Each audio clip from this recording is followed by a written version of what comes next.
Okay. All right. Good morning. We are in Tafresh Vav about Hidur Hidur Mitzvah buying Lulav and Esrog. In Kana Esrog Shiroi Latzes Bo B'Tzimtzum. We have a small hakdama. The Gemara in first of all, the pasuk says creates hadar. One of the yisodos of mitzvahs of esrog, gemel, whatever is the idea of hidur. The Gemara Sukkah adds in, buying a nice lulav and other mitzvahs as well, is because zekeli vanvehu, the person wants to go ahead and shows avat to Kodesh Baruch Hu and try to Mehudar the mitzvahs. So zin kana esrog shiroi latzes bo b'tzimtzum. The question is what's the hidur that we're talking about here? There's the Gemara going to b'kibeitzim tzimtzemes yachach matzah gadol mimenu mitzvah lahoisef ad shlish. So the Gemara over there says that you have to go ahead and you have to add up to a shlish to become mitzvah's hidur. Now, Achogis Vishonim about what's the shlish added on to? What's the what are we talking about over here? So the first shita holds that we're talking about over here is that you buy an esrog, the very minimum shear, the size of it's a beitzah b'mtzimtzemes. Then you found another esrog which is bigger. Mitzvah lahisif ad shlish. You have to go ahead and the mitzvah to go ahead and to add a third to the price. So milagav b'dmei arishon la'achlifa b'yoyse noet. And so milagav, we'll see that there is a bit of a machlokes about whether it's abcholos rishonim about whether you should shlish milagav shish milabar, meaning shish milagav means let's say you paid 30 shekels for the esrog, so then let's say 60. 60 is easier. They say 60. Shlish milagav means you would have to add another 20 shekel or $20, whatever it is, onto the price. You see one which is bigger, and he's willing to go ahead and exchange it. If he's not willing to exchange it, you don't have to keep two esrogim. You could just keep the first one. And then you add on 20 shekel on top of that, $20, and you have your esrog. Yeshomrim, the other Rishonim, because it's mitzvah deraisa, it's shlish milabar, which really ends up being half. Means the half of the price, which ends up being 30. 30. So you would end up paying 90 to get a larger size esrog. V'yesh Rishonim shemotze shnei esrogim liknos. So number one, the first shita holds if you bought it already and you want to be machlif, and you want to switch it, so then you have to add on a shlish. Yesh Rishonim, as Rashi, sheimotzi shnei esrogim liknos. You go into the store, you go into the esrog moicher, the shuk, whatever it is, and you find two esrogim to buy. Ve'echad hadar mechaver, and one is nicer than its friend. Not that it's bigger, but it's more beautiful. Yikach hadar should buy the nicer one. That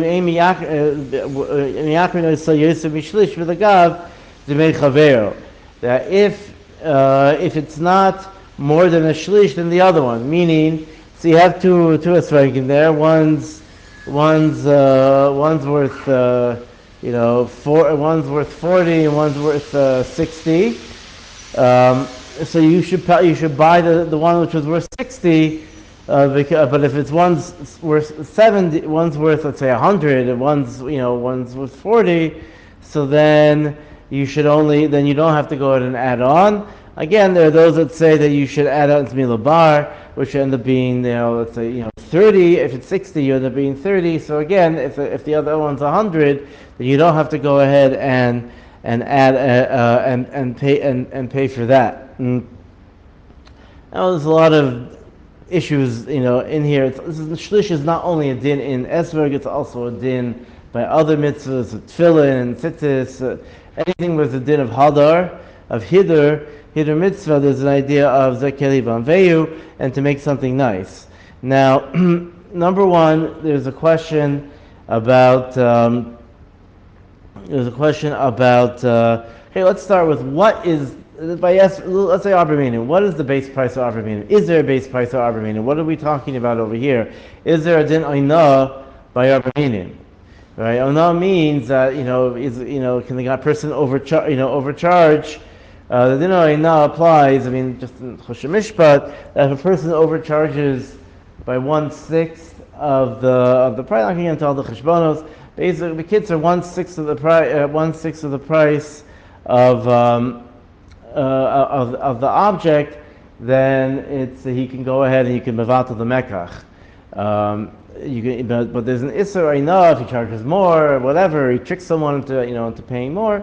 So that is like gezel, and therefore that's also. Now, Ona also applies. What people don't realize applies the opposite way. Is that if a customer, he thinks he's getting a gavaltic deal, and the mocher doesn't realize it, and he goes ahead and he sort of tricks him into selling something which is worth a lot more money, into something which and gets a great deal, so to speak. So he also is over the isser of oina. He's also stealing from the seller. So it's not just that the seller is trying to rip someone off, but the customer can also rip off the moicher, the seller. So when it comes to esrog, that's only something which has a general set value in the shuk, in the market. Let's say this goes for X amount of money, or whatever it's camera. Let's say a car, right? Okay, there's a general thing. This car goes for, the used car goes for this much. That's a general thing. Okay, used cars might be a bad example, but let's say, and therefore he's charging more than that. Then that would be a shayla va'ana. The problem is in the situation where there's no set price.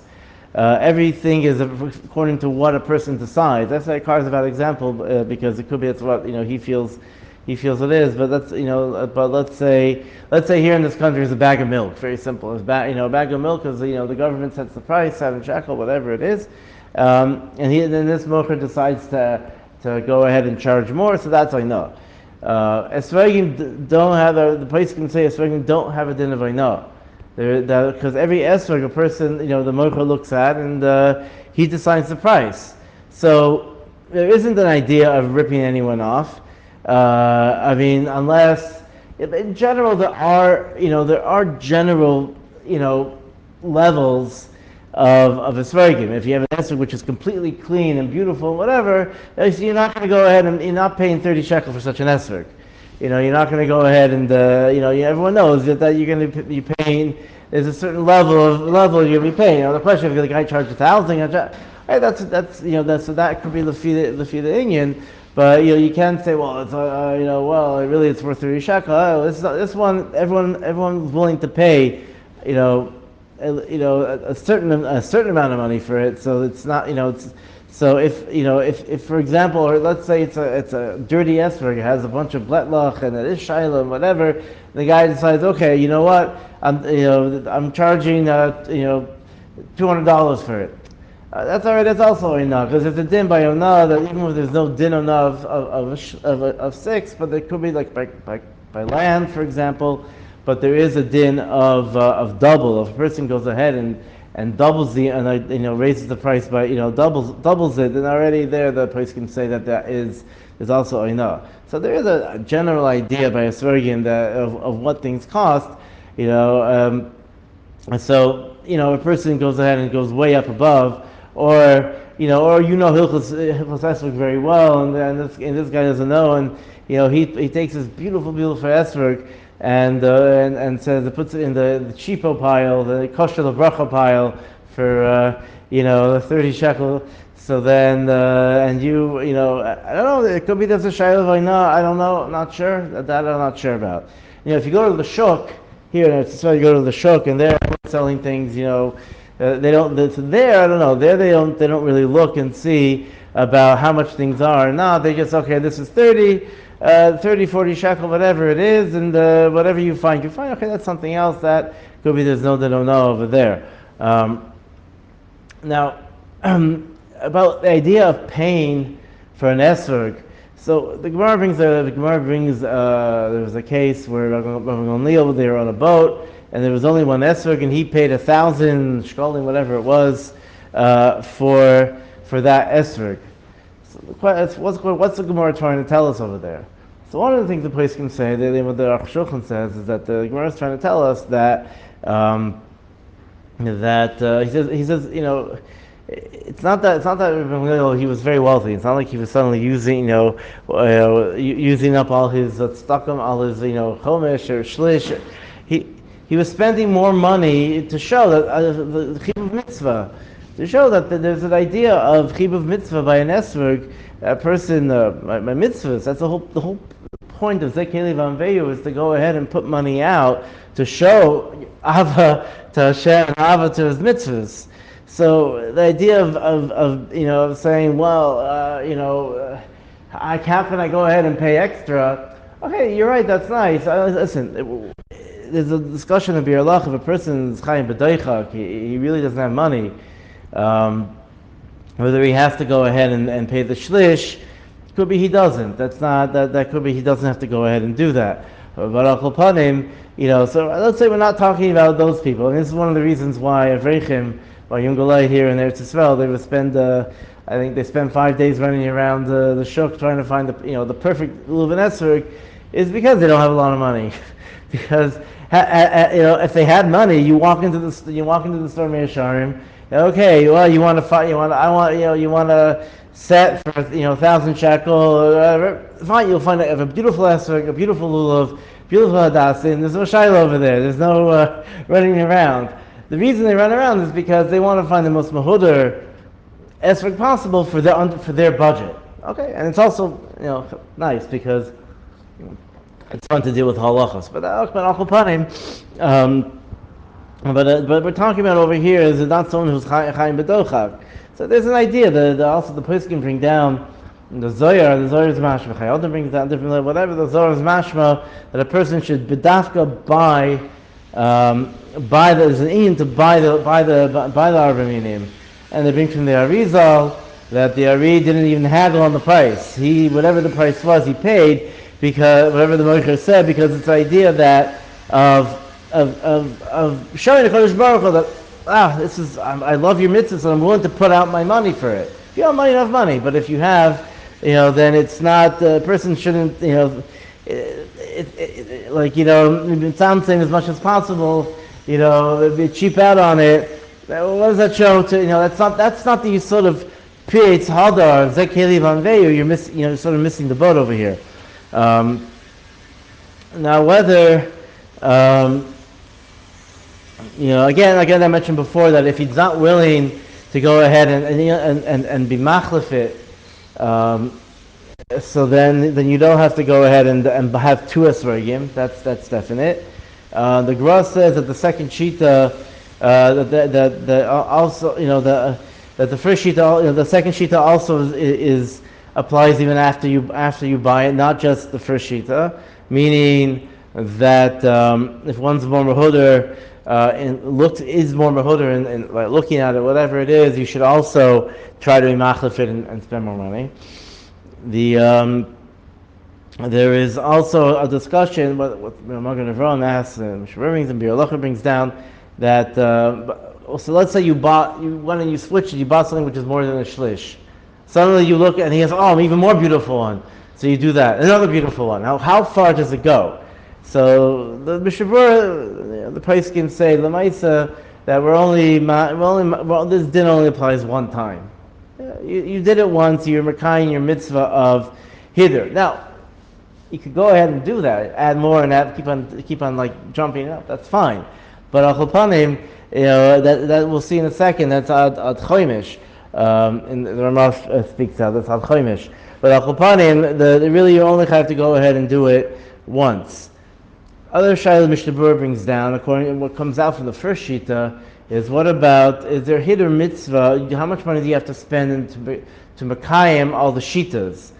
Let's say you want to be machmir, and you're chayshish for this Shita and that Shita, and you're worried that and you worry, let's say, by tefillin, and you want to try to catch this shita and that shita and different things or whatever. How much, is that an in of hider that you're at shlish, or what, or is it, that's not hider, that's whatever. So the Mishnah Berurah is mashma that based on this, on the first shita in the Shulchan Aruch, that if you're worried, the part of the chashash over here is b'tzintzum, is that the esrog is going to shrivel up, and then it's going to be less than a beitza. So you want to go ahead and be sure you yotzi the mitzvah. So for those who hold that, that you're not, that the Orach says that you want to liknos achlas, it's kol adeus, you want to be sure you're being mekayim your mitzvah 100%, then again, that's ad shlish. You don't have to go ahead and do more than shlish. But that's also included in hider mitzvah. A person really wants. I know that I don't know if it still do, but I know that in Yerushalayim there's some place where there's a brisker has used to be this way. I don't know that has about every single shita possible for a Lulav, esrog, all Armenian, and so from all around they come and pick up every single possible combination, everything like that, to be able to all the shitas. Okay, telling us the hachzer and everything like that. Okay, that's the person could do that, but a kolponi only has to spend ad shlish to be yotzei all the possible shitas. Haga misha ein lo esrog o sha'ar mitzvah overis. Someone does an esrog or sha'ar mitzvah and there's another mitzvah overis. Ein tzarich levazes lahoin rav. So sha'amar amru vazes al yevazes yoyser mechomish. There's a takanas usha that says you should not go ahead and spend more than a chomish of your capital, of your on mitzvahs. Chash is that if you spend more than a chomish, you're going to go ahead and become an honor yourself. So that's the chash. The Orach brings down, however, in a situation where we're talking about over there, if a person has a certain principal in the bank or investments, and by taking a chomish out of that, it's going to possibly cause enough of a dent in his finances that it's going to ruin his finances, and he's going to have to, asking for money. However, if he has a set salary every month, he has a monthly budget. So that's not what we're talking about. The ad chomish could be for that month or whatever it is. It's less of a chash. He's going to go ahead and become poor because next month he's going to get money again. No, going to debt. I'm not going to talk about going into debt and all these things or whatever. That's if because of that he's going to go into an endless cycle of debt. And okay, fine. I don't know. That could be the same idea. But by budgeting this month, to go ahead and to spend extra money here and maybe over here, playing around with it. So that if I want to go into the poor, you're not going to go into the poorhouse. You may have a bit of a tight month. Okay, maybe whatever. I can't say for but that's so that is not in the call of chomish of all his nachasim. And like I said, but that's a little bit different than what we're talking about over here.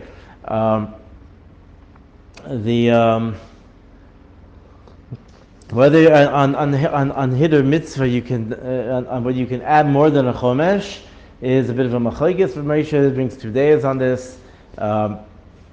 Whether you can add more, because by tzedakah is mashma that the reason to say chomesh is like by tzedakah. So the question is, do we say tzedakah add chomesh? You can't. The Rambam's mashma, you can't go ahead and do more. It's also to do more. Other shittas hold that you could if there's a proper cheshbon. If you get to the point of aniyas, okay, I don't know, that's something else, but you shouldn't do more than that. I feel a mitzvah overis, even if it's a mitzvah overis, tefillin things, but you need tefillin. So worst case scenario, you go ahead and borrow. There are things to go around. There are ways to get around it, but. The place can say what's we say by Chanukah and by Aruch, we say a person has to go around and collect money. So a person's not hired to go around and collect money to get a pair of tefillin or things like that. But if over there you're chayiv to, so over here it's. In order to buy a pair of tefillin, the person there is idea of being toirach to go ahead and to mekayim mitzvahs of your own, trying to borrow tefillin every day, it's not, for long term, it's not really so viable. So there's what to talk about of trying to go ahead and get money from somewhere to pay for certain mitzvahs overis. V'davka mitzvahs asay. Avaloisa asay yitain kol mamona kodem sheyavor. A person is chayav to go ahead and pay all his money to go ahead and not to be over on Lulav. Now, we're not talking about over here, that it's a lav she'ein b'maisa. You're over on sheval tasa. That already the place can say that's not included. You don't have to put out all your money. You can. To be over sheval tasa is a different getter. That's, I'm not saying you should do that, but you don't have to pay out all your money for that. It's, the Shibura says after